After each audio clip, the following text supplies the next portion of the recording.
আসসালামু আলাইকুম। বিসমিল্লাহির রহমানির রহিম। ক্যাপ্টেন টিউটোরিয়াল বাংলা ইউটিউব চ্যানেলের পক্ষ থেকে শুভেচ্ছা জানাচ্ছি আমি আলম হোসেন। আজকে আমাদের আলোচ্য সূচি হলো মাস্টার ক্যাম X5 সফটওয়্যারের মাধ্যমে রাফ কন্ট্রোল প্রোগ্রাম কিভাবে করা, অর্থাৎ সারফেস রাফ কন্ট্রোল প্রোগ্রামটি কিভাবে করব সেই নিয়মের ধারাবাহিকতা আমি দেখাবো আজকে ভিডিওর মাধ্যমে। সুতরাং আপনারা সবাই ভিডিওটির সাথে থাকুন। আমার এই চ্যানেলটি সাবস্ক্রাইব করুন, আর যারা অলরেডি সাবস্ক্রাইব করেছেন তাদেরকে ধন্যবাদ। আমরা আমাদের কাঙ্ক্ষিত সেই স্থানে সেই ফাইলটিতে চলে যাচ্ছি। আমরা এখন কন্ট্রোল প্রোগ্রাম করব। তাহলে আমরা আগাচ্ছি মেশিন সারফেস রাফ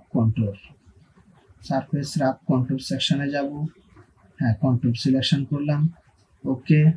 এরপরে অল এন্টিটিস করব। অল এন্টিটিস সবুজ বলে ক্লিক দিব। তারপর বাউন্ডারি সিলেকশন করব। বাউন্ডারি সিলেকশন করার পর ওকে ওকে। হ্যাঁ, তারপর এখন একটা কাটার সিলেকশন করব। সেই কাটারটা আমরা বানিয়ে নিতে পারবো, অথবা ডিফল্ট যে আমাদের টুল বক্স আছে সেখান থেকে আমরা নিয়ে নিতে পারবো। হ্যাঁ, ডিফল্ট বানানো আছে, সেখানে আমরা নিয়ে নিব। হ্যাঁ, এখন হলো এই যে আমরা যেই কাটারটি নিব সেটা হলো 10 mm কাটা নিলাম ফ্ল্যাট। তারপর রিপিট এর চেক চিহ্নটা উঠাই দিব। ফিড রেট যার 1000 থেকে 3000 এর মধ্যে দিব, তারপর ভালো হয়। স্পিন্ডল স্পিড কাটার অনুযায়ী প্লাং রেট দিলাম, টিকটাক রেট দিলাম 150। হ্যাঁ, তারপর আবার ওই প্যারামিটারটায় আসলাম।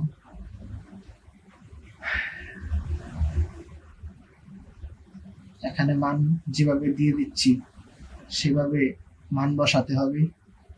হ্যাঁ, সেভাবে মান বসাবো। তারপর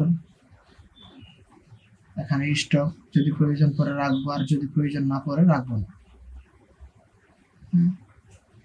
তারপরে পরের স্টেপে আসলাম।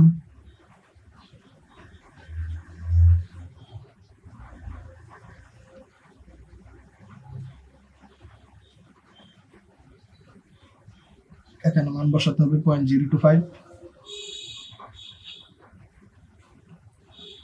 স্টেপ ডাউন কতটুকু করে কাটবে, নিচে নামবে।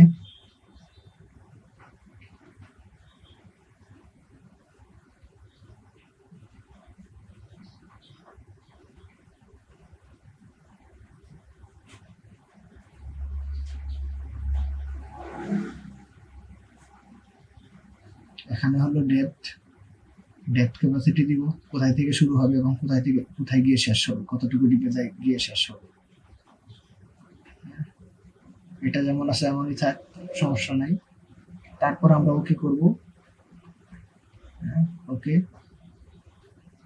এখন প্রোগ্রাম তৈরি হচ্ছে।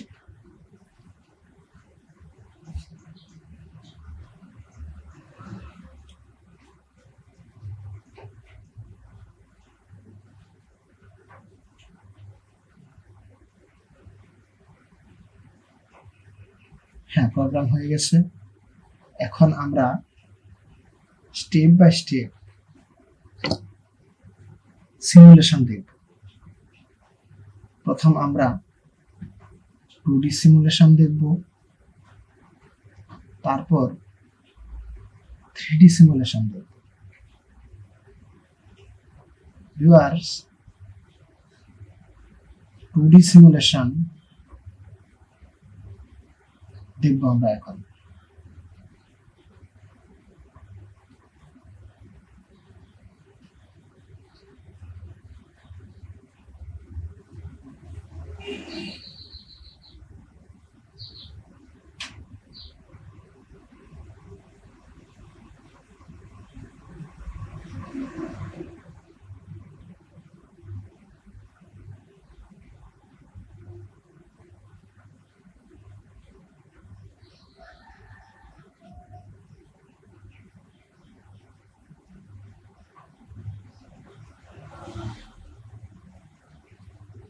ভিউয়ার্স, এখানে 2D সিমুলেশন করা হচ্ছে। 2D সিমুলেশন চলমান। যে লালচে টাইপসের রেখাগুলি তৈরি হচ্ছে কাটারের সাথে, কাটারটা সেভাবেই মুভ করবে এবং সেভাবেই কাটবে। মূলত কন্ট্রোল প্রোগ্রামটি হলো ইস, যে মালটা থাকবে সাইডে সেই মালটি কাটিং করার জন্য। এটা দিয়ে রাফ মাল কাটলে কাটারও ক্ষতি হবে, কাটা নষ্ট হয়ে যাবে। হ্যাঁ, সেই কারণে এটি রাফ প্রোগ্রামের পরে চালাতে হয়। ধন্যবাদ ভিডিওটি দেখার জন্য।